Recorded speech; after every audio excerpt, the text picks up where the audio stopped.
and Syed with Celestia tokens. We're calling it Celestia tokens, but this is actually a pretty different list, if you didn't see it yesterday, than what Chris Van Meter's playing.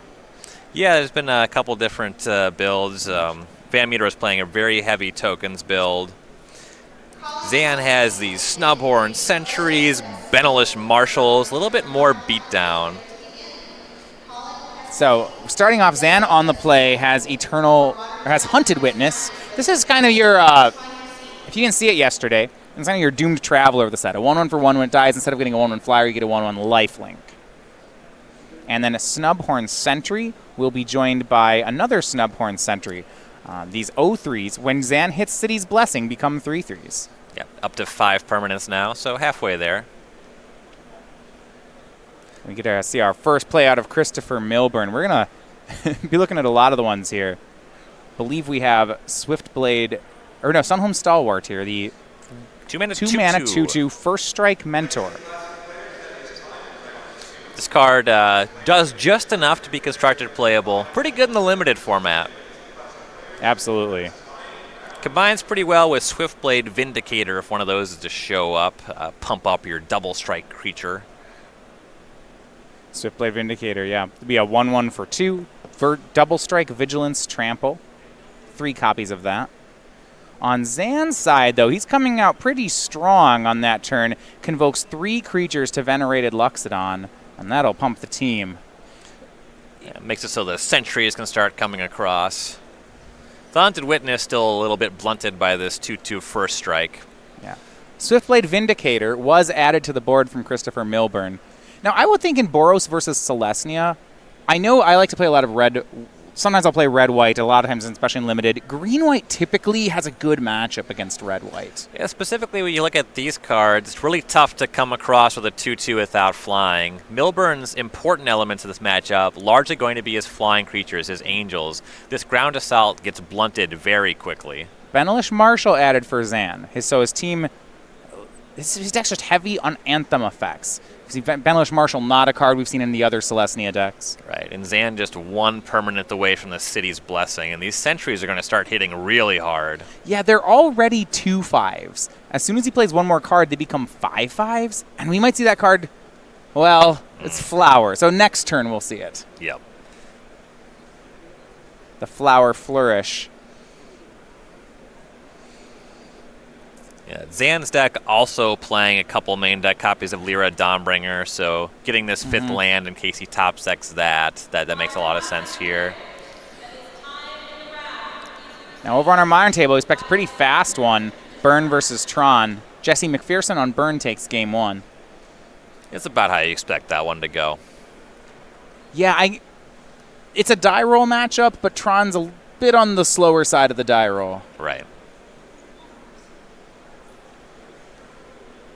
And we see an attack in with the Luxodon from Zan. That'll deal 4. Chris down to 14. And I think we got our first look at Aurelia. Yep. Yeah, so at the beginning of combat, this is going to trigger. It gives a creature you control +2/+0. If it's white, it gets Vigilance. If it's red, it gets Trample. Okay, so if it has both, we get... This in most matchups, right? He could pick the one... his Swiftblade Vindicator. It already has double strike. He could get a 3/1 double strike Vigilance Trample. But because he's playing on Celestia and 2/5s, that's just not good enough. Yeah, on the following turn, the Aurelia is the only good attacker he's going to have. And Zan's about to have the City's Blessing and have really big Sentries coming across for 5. So he has a pair of 5/5s, a 4/4, a 3/3. This is so much damage. Yeah.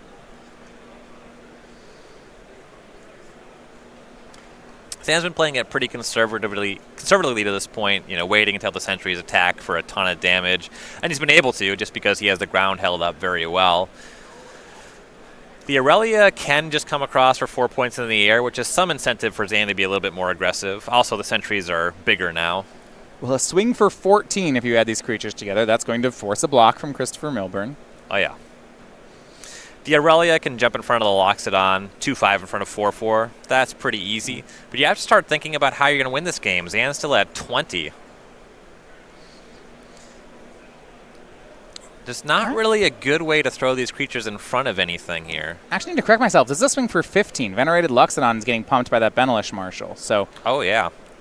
That block's not easy. No, here's 5 damage in. Christopher Milburn down to 9, loses 2 creatures on the chump block and just on the back foot.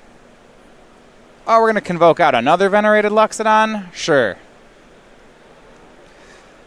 If there's no Lyra here, I think the game's just over. With Lyra, I don't know how much Milburn can do. He does have it. It is Lyra Dawnbringer, which pumps Aurelia. So Aurelia will give herself 2-0 Vigilance Trample, so turns into a 3-6, make that a 5-6, deals 5.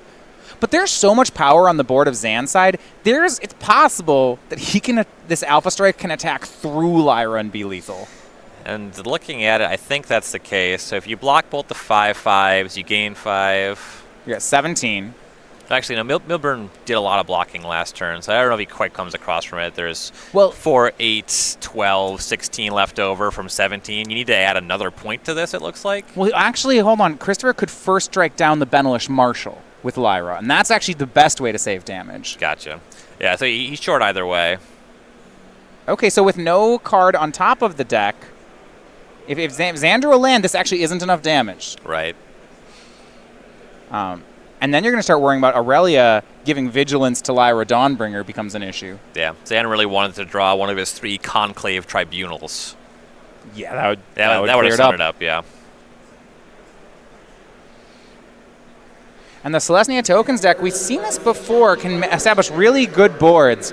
But the fact that you are all threats does present a weakness. Mm-hmm. And you saw in the early game the elements of Milburn's deck with the really aggressive ground creatures not doing anything, but the flyers, specifically Lyra Dawnbringer, just that Baneslayer effect is so swingy in damage races. Yeah. Yeah, first strike 5/5 lifelink flyer in creature mirrors is very hard to deal with. Mm-hmm. And I do like the combination of Angels here where Aurelia can give Vigilance, but here we go. A full swing by Zan. So we have the Snubhorn Sentries are 5/5s. The Venerated Luxodons are 5/5s. Let's see. We have our Hunted Witness is a 4/4. So this is a swing of 24, meaning no matter what, 14 damage comes through. Chris will gain 5 life this turn. So Lyra has to block. He's at a virtual 17. Which means Aurelia has to block. So first strike shoots down the Snubhorn Sentry. Christopher goes to 17. Now Aurelia is being pumped by Lyra, so she's going to survive this combat at 3/6. Also gains lifelink, right?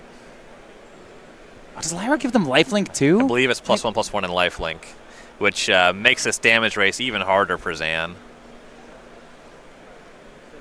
14 goes through.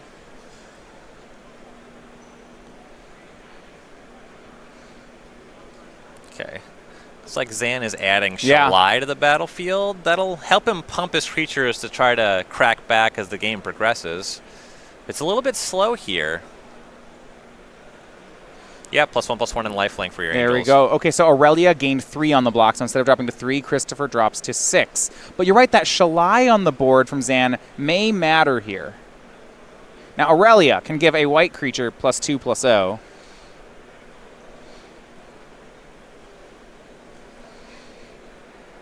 It gains Vigilance if it's so. He actually looks like Aurelia targeted herself to gain +2/+0, Trample, and Vigilance. So Aurelia swung in for 5 with lifelink. Lyra swung in for 5 with lifelink. That's 10 points of damage. Christopher went up to 16. Post-combat, made a second Lyra. Legend ruled away the tapped one. Mm-hmm. And now we go back to Zan. Yeah, he pumped the Aurelia with itself because he wanted to be able to attack into the Shalai and guarantee some damage. Right. Just attacking for 3 didn't do anything. So it looks a little bit silly to Legend Rule your Lyra just because you could give it Vigilance, but this just makes sense. He shoves more damage this way. Yeah, the other player would have only shoved 7. Right, and now he has a lethal attack rolled up on the following turn. Yeah, both Angels are 5 power. If they target themselves, if the Lyra targets herself, Zan's at 5. This was a really nice attack. Yep. And 4 Lyra out of the Boros deck seemed a bit excessive, but I see why it's happening here. This deck plays so... The fact that second ability on Lyra actually plays here makes the card so good. Yeah, it's just a bunch of Angels to pump and give lifelink to. And Zan, 6th land, and swings the team. So he's leaving up Shalai activation. He's kind of hoping for some bad blocks, but I don't even know what Milburn has in the way of options that even end poorly for him. As long as he blocks with both creatures, I think he's in the clear here. Right. Gain your life, crack back. Yeah, especially because you can first strike down Benelish Marshall, which seems pretty appealing to me. Right. That still removes it through the Shalai activation. Zan's dead here. He's this is the play. Let's see if he wants to make sure it fails. Yeah, maybe Milburn just doesn't block. Right. Yeah. That's his option. He's not winning the game any other way. Well, Zan has, he's empty-handed, so this is just actually on the board? Yeah, he played a land to give him Shalai activation, but everything is just a good attack here. For Milburn, he can do whatever. I'm assuming Christopher verbally indicated some blocks. We'll get a confirmation here, but that he is up a game. Boros Angels, yes, indeed, he takes that one. Taking game one. Yeah, it was a little rough from the get-go, but those Angels really took over the game in a big way. Really like Lyra in the situation. So with that, we do have game one going to Christopher Milburn. It's our first look at Boros. Lyra looks like a great reason to play the deck. Yeah, Baneslayer Angel's still good in 2018. But it's even better. It's like Baneslayer Angel that it's Anthem Baneslayer lifelink. Right. He did Legend Rule himself, right? So That's okay. there was some give and take. Yeah. But I mean, that 6 point of toughness on the Aurelia was super relevant in that game. Yep. Man, impressive stuff. Let's look over the sideboards. So I want to go through our exciting one. We get Boros Angels here. 4 copies of Remorseful Cleric. That one can exile graveyards. With 4 copies, is there a specific thing you think he's targeting here? There's really not too much happening with graveyards in Standard. Theoretically, the Golgari guild mechanic really plays out of graveyards. I'm actually intrigued by that card in this matchup just because I'd rather have it than any of his ground creatures or most of his ground creatures. Yeah. Yeah, he has the 4-mana Ajani, Adversary of Tyrants. That one with the plus ability of being able to put 2 1/1 counters on your creatures. If this matchup's about going big, he could go for that. He has some Sweepers and Cleansing Nova. He has Conclave Tribunal as a 2-of. He has Deafening Clarion as a 2-of, so that can go even more towards Sweepers, than dealing 3 to each. Actually, that's something in the Boros deck that you can pick both modes. Both 3 damage to each creature and gaining lifelink could be relevant. Yeah, redundant lifelink on your Angels. Yeah, he has Huatli, the Planeswalker, and then a copy of Settle the Wreckage. So Sweepers, Remorseful Clerics, and then big Planeswalkers. What do you like? I like this go even bigger plan. Get those ground creatures that ended up being relevant out of the deck. Toss in these Cleansing Novas. Toss in these Deafening Clarions. Just destroy all Zan's creatures so that Zan doesn't even have an option to try to attack into the game. Yeah, you really want to embrace that mid-range role where it's going to be like, remove some things, sweep some things, play some mythics. Definitely. I definitely like that. On Zan Syed's side, 3 Karn Scion of Urza. He's got some Planeswalkers of his own. And 2 Vivian Reed. Also has some Sweepers of his own. He has 3 Settle the Wreckage. Knight of Autumn, a kind of utility card, Carnage Tyrant, and then Dawn of Hope. He can't really do the mid-range plan as well as Christopher. Do you want him to do it anyway? I tell you what card he has that helps him a lot. Those 2 Vivian Reeds. Plummeting down those Lyras, that's a big deal. Like that card a lot.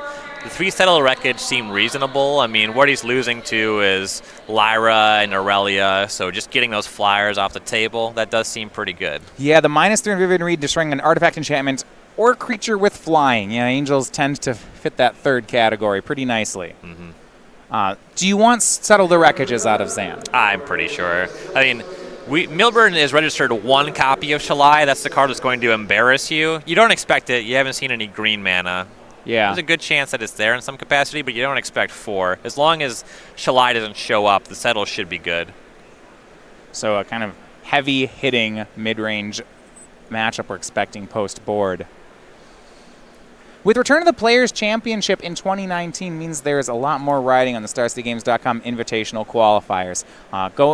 Remember, that's still your way to get to the Invitational, which is always a route to the Players' Championship. That's $1,000 to top 8, including 2 Invitational qualifications at each event. These will get you some of those SCG points and get you pins, playmats as well. Find one near you at StarCityGames.com/IQ. And specifically, we have some of our new tokens. These are going to be given away starting next season.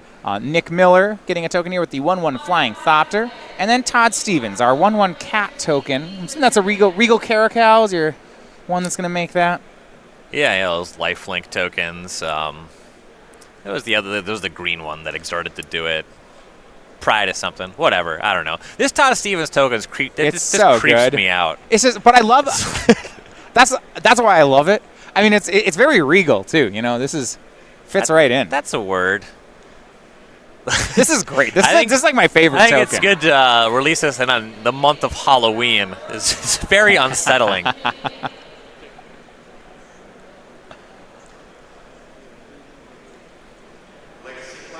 Julian John evens things up in the Modern matchup. Taking the play, gets him game 2. Game 3 is going to be hard, though, being on the draw with John. Some Thrag Tusks probably doing some work there. Game number 2 here on Standard. Zan down a game, starts on Eternal Witness. Hunted Witness, not Eternal Witness. That would be too good on turn. Quite literally the opposite of Eternal. Yeah, the entire flavor of the card is that it just dies. It's a Witness. Watch. We can go Tribal Witnesses.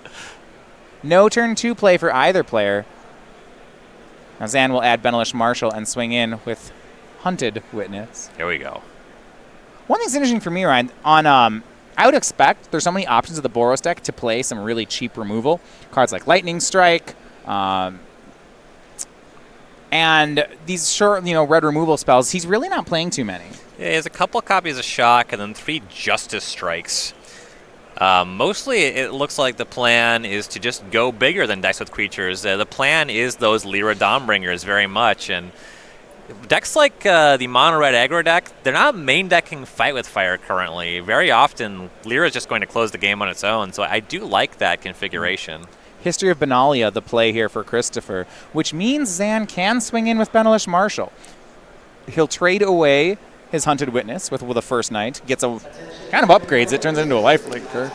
Yeah, and in terms of mana invested, the way the exchange looks, Milburn's lining up to use both tokens to trade with a Hunted Witness. That doesn't look great, but Milburn's plans for the game to go along, to use some sweepers, and then to start casting some Haymaker Angels. And here is Shalai from Zan. Noticeably, he's on 4 planes, however. Yeah, no green mana, which you can't activate Shalai just yet, though more than that, you won't be able to cast the green spells in his deck. He is more on the white side, to be fair. Actually just playing 1 basic forest and then 8 of the green dual lands. Looks like on Christopher's side, I don't know if you've heard about Benalia lately, but they have quite the history. 2 more nights coming into play. Yeah, largely on chump blocking duty or trying to trade with crummy creatures in this matchup, but they buy a lot of time. Against a green-white deck, on the draw, making 2/2s is just not going to be big enough. Yeah, the Benelish Marshall really embarrassed that card. Yeah, that's when I said that lack of removal spell. Benelish Marshall's the type of card, as just a 3/3 for 3, it's pretty susceptible to some red removal, but when it's not there, the card's really great. Right. You'd like to have some Lightning Strikes. Amusingly, none of those options are good against the Shalai. At this point, you have to take care of that. He has the 3 Justice Strikes, but that doesn't answer Shalai because it's a 3/4. So Zan attacks Christopher down to 10, and if you're wondering why he didn't bring in his 2/2 lifelinker, that showed up post-combat as Venerated Luxodon was convoked to make it into a 3/3. That is nice. So now Deafening Clarion's really not going to do anything, or much of anything. Milburn's going to want to draw Cleansing Nova exactly. We might still be at a phase of the game where Lyra could be a big difference maker. Some 4/3s attacking in. Zan will take the full 8, and then we'll see if it is the different maker. Here again is Lyra Dawnbringer. Zan, this is a big check for some Conclave Tribunals. Yeah. And you should really tap 3 creatures to convoke it. I mean, I know it looks bad on this board. Yeah, I think 4 lands. Creature spell he cast this turn. I've been waiting on that. That's been my bingo square for the better part of this tournament. It has to be exactly 3 because we wrote the square that way, I guess. So we've seen 1, 2, and 4. Yes, and a 0. Yes. All the others. And it looks like Zan's reaching for 4 lands, and that is the Conclave Tribunal. The Selesnya Conclave met, and they decided that Lyra should not be on the battlefield. We would prefer to win this game. They took a vote. It passed. Zan has to think about his attacks a little bit. The other history will be popping off next turn, which means up to 3 4/3 knights could be attacking. You got to look at your attacks and how many blocks they force.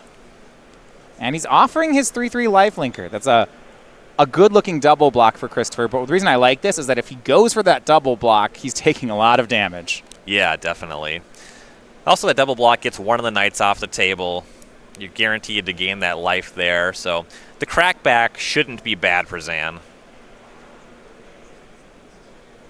On Zan's side, I almost wonder, he almost could have swung this Benelish Marshal as well. I know it could have been double blocked and traded with, but he's almost dead if he makes that play. You shove through a lot of damage. That's definitely true. Yeah.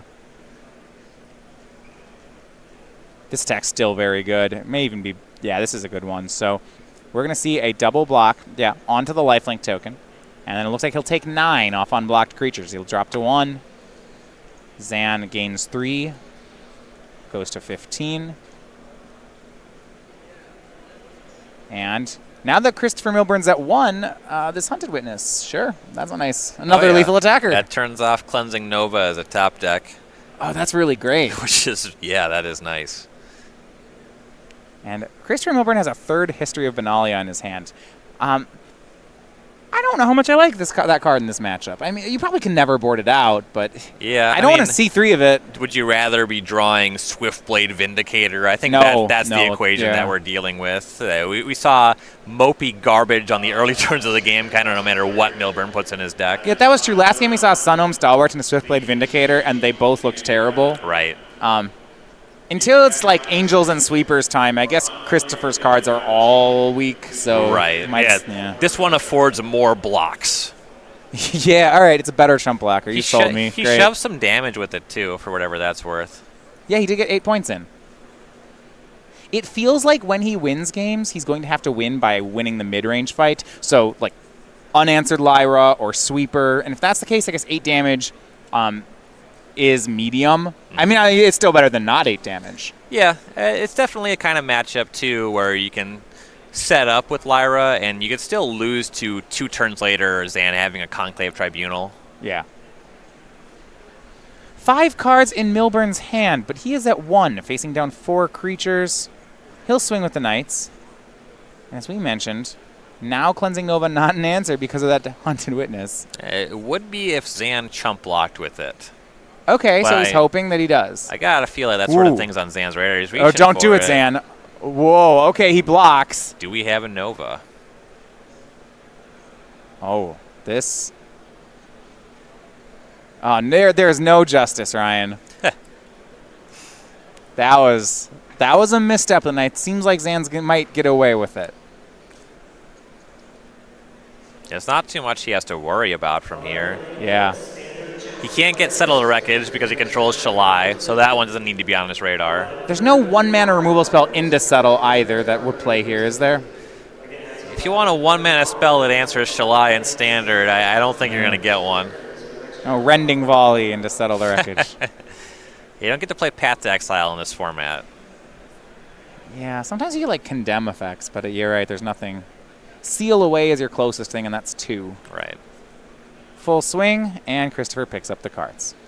So Zan Syed, much like teammate Julian John, evens things up at 1 apiece, and this will send it to Game 3. It does show to me, though, that on Zan's thought of the matchup, because, right, Boros isn't a established deck yet, I don't think he has sideboard sweepers on his radar. Yeah, that block certainly indicated he was not concerned about Cleansing Nova. He looked more concerned about something like a bunch of Lightning Strikes finishing the game. Right. Which, that's not the deck list he's playing against. Yeah, and that's the thing with Week 1 Standard. You know, you can see a Boros deck, and the question is, yeah, are they burn heavy, or are they more of a white deck? You don't know, and I think Zan...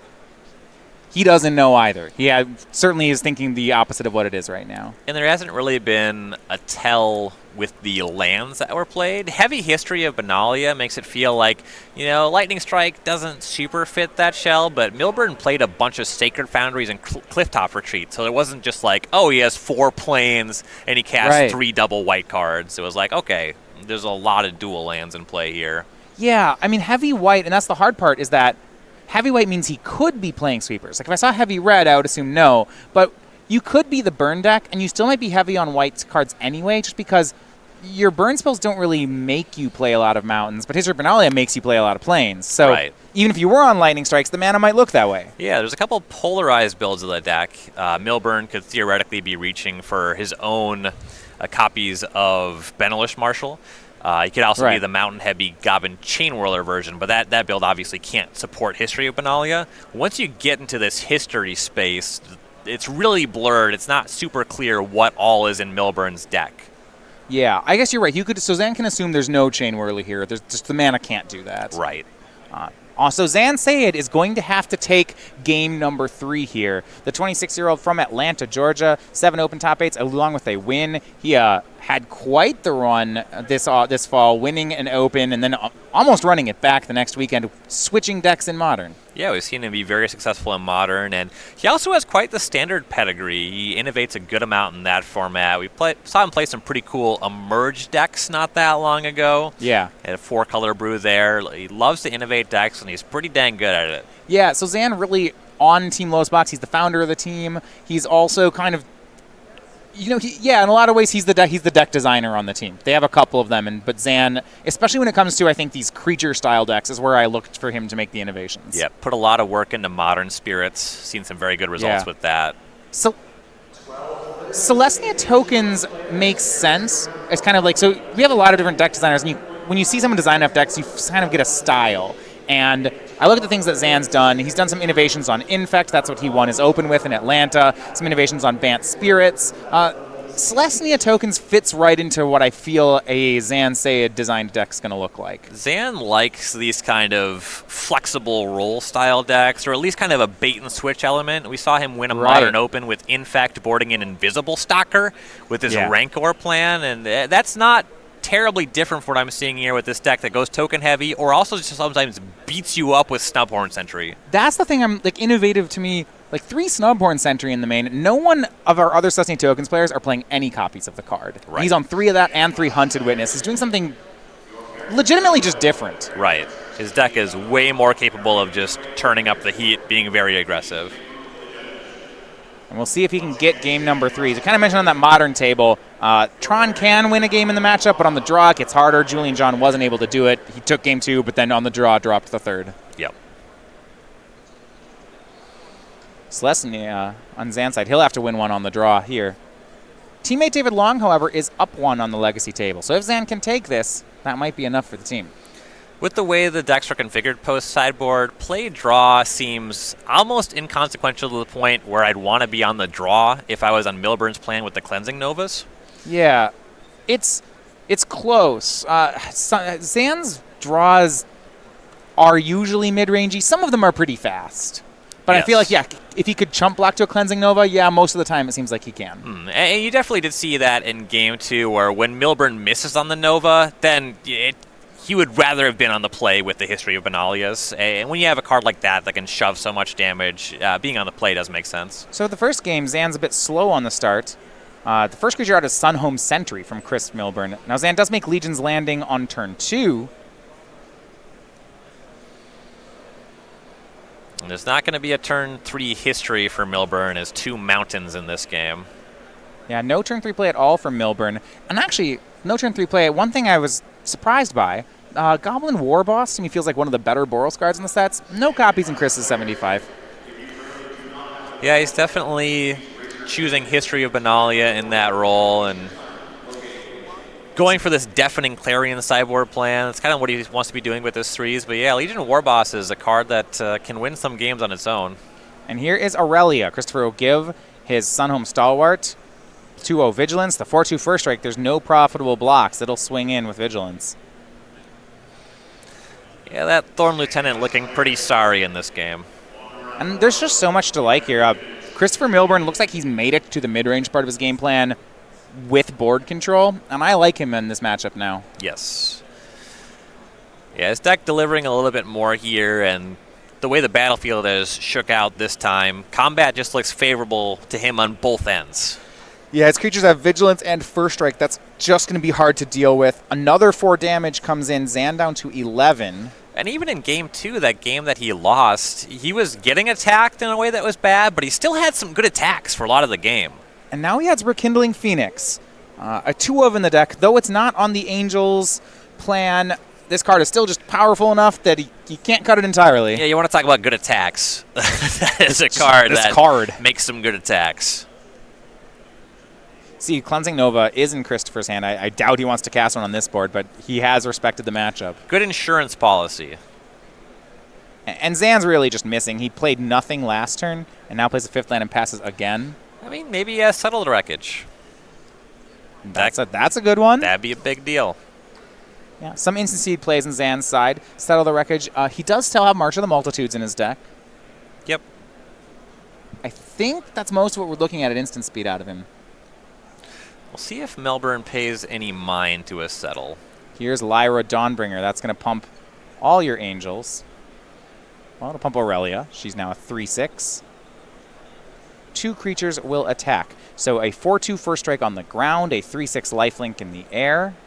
And this is a nice attack. He pumps the ground creature, and he is just playing around Settle. He's not going to offer the Phoenix for that. And much like in the storyline, the Sunhome Stalwart will teach Aurelia about combat as he mentors a counter onto her. That's a nice interaction. Yeah, you make something else bigger, and then Aurelia gets to get mentored. And right after she learned how to attack better, then Settle the Wreckage exiled them both. Yeah, and Milburn really rewarded for the way that he attacked that turn. Yeah. Didn't care about the Stalwart. The Aurelia is good, but the Rekindling Phoenix is better. And because of how he's sideboarded, I think Christopher Milburn should be able to use these extra lands for some type of value. Yeah, he doesn't have mana dumps per se, but he can start having a turn where he can like cast Cleansing Nova and then cast History on the same turn. Yeah. Back over to Zan we go. He's still at 11. That's all the Wreckage meant. He took no damage. We see land 6. He needs to have a follow-up here, though. Lyra Dawnbringer's still on the board. Yeah. We'll see Amara. And maybe just a pass. You'd like to see Zan start firing off some Conclave Tribunals. Yeah, or at the very least, Multitude of the Masses could pull him back into this. March of the Multitudes. There we go. That's like the same thing almost. There's a massive marching you multitudes. came up with the Might of the Masses, juxtaposition of words that I would believe is a Magic card. They're both Selesnya cards. I just stapled them together. Might of the Masses is good in your March of the Multitudes deck. Definitely good in your March of the Multitudes seal deck. I'll tell you that much. Lyra attacks in. Zan down to 6. Christopher up to 24. History of Benalia is the follow-up play. Here's a Knight. And Milburn just continuing to not offer enough for Settle the Wreckage. Zan had a medium settle last turn. All right. Milburn offers a 1-for-1 trade this turn, and Zan didn't have Here's it. March of the Multituding Masses from Zan Syed. He's going to go ahead and convoke it up to 4, getting 4 1/1 lifelinks. You know the card Mind Leech Mass from original Ravnica? Yeah, what a mess. I was playing from a friend way back in the day, and he announced a mindless Meech. When Yeah, he cast it. That was my favorite mispronunciation of a card. I'll never forget that. So Zan gets 4 tokens off the March of the Multitudes and another one off the Amara. So I think it's 5 total. Mindly Schmooch. Mindless Meech. What's a Meech? That's a nice it's a creature type. Well, the word the card name contains Yeah. leech. That's what he's going off there. Creature hyphen Meech. So a lot of creatures to play. Now the question on my what I'm wanting to ask is, does he have a pump effect? Can we see Flower Flourish here? Yeah, Is Flower Flourish. That makes a big attack. And the thing about Is it that, lethal? I don't know if it's lethal, but you have lifelinking tokens, so it doesn't really matter. Yeah. It's real good. +2/+2 for the whole team. Zan currently has 8 creatures. And on Milburn's side, bunch of untapped mountains. Zan does not have to worry about a Settle the Wreckage here. So with 8 creatures, pumping them twice means we have 24 damage. 2 of them will get blocked, so it would swing in for at least 18.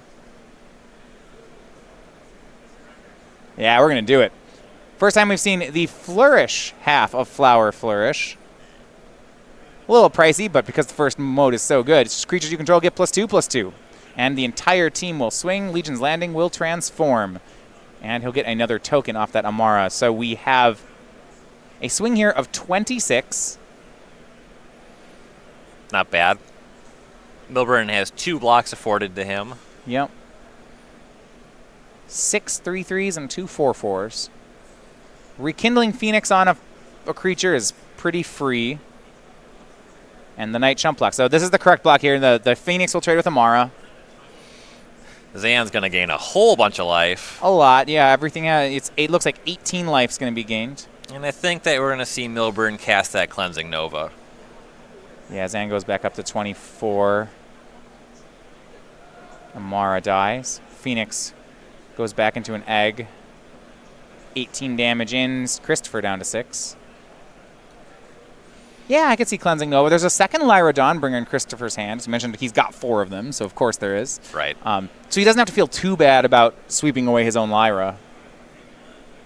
And the Phoenix will, of course, come back anyway. Yeah, as it does.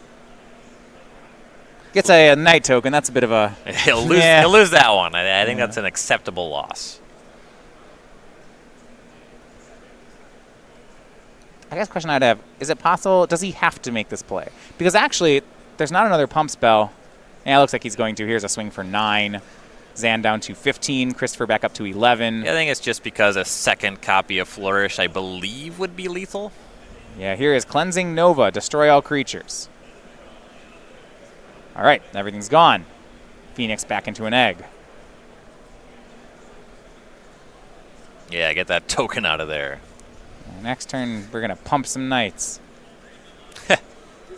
Then Milburn will start to cast more copies of Lyra, and he has picked up Shalai as well, so he can just stop caring about Settle entirely.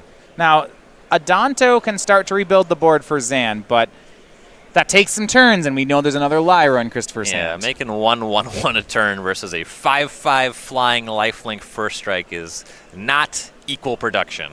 And this is something we've seen, I think, in all the Celestia decks, which is kind of an inherent thing about green-white. A very powerful strategy, but they forces you to play into sweepers. Right. That matters here when we see the Cleansing Novas. We've covered John Rawson with 3 main deck Ritual of Soots. I would believe he's beaten some Celestia players. Last card in Zan's hand is Amara. It's got some Adanto mana. Actually, sorry, Venerated Luxodon and Amara. He thought... For a second, he was checking to see if he could Adanto to make a creature and then convoke out the Luxodon, and it looks like he could not. 1 mana short, I believe. Back over to Christopher Milburn. I think he missed the Phoenix trigger. Yeah, he misses the Phoenix trigger. And yeah, does that mean... I believe it triggers every turn. Is it every turn, or is this just an egg forever? I think the egg just checks every upkeep. Okay, well, that's forgiving. I know that you can egg with the Phoenix different than the one that died. I don't like that. That's just... Right? That's the flavor judge disapproves. That is egregious. I mean, you never know what kind of Phoenix will hatch out of the egg, you know? Well, it'll be a Rekindling Phoenix, but you don't know which one. It looks like the trigger...